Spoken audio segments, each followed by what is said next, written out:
Nalagdaan na kanina ang higit 170 billion peso na IA-PPP Project Concession Agreement.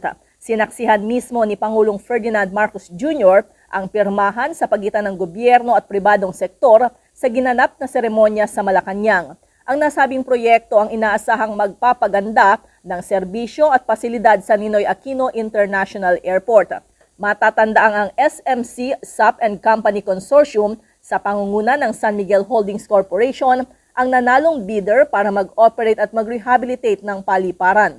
Sa kanyang talumpati, binigyang diin ni Pangulong Marcos na panahon ng maisailalim sa rehabilitasyon ang NAIA. Ito'y para maging komportable ang ating mga kababayan at mga dayuhang gumagamit ng airport sa kanilang pagbiyahe. The main cause of the airport's woes are no secret.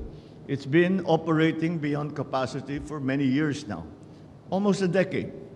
And since that is the case, the restoration of this airport should go beyond its physical design and structure.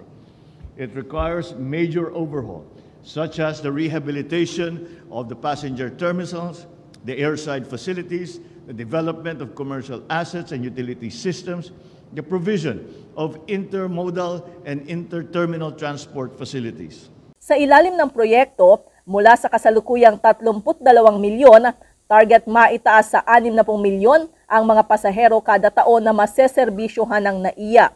Bukod sa rehabilitasyon, babayaran din ng pribadong sektor ng higit 1 trilyong piso ang gobyerno sa susunod na 15 taon plus 10 years o 15 beses na halaga ng nairemit sa gobyerno mula noong 2010.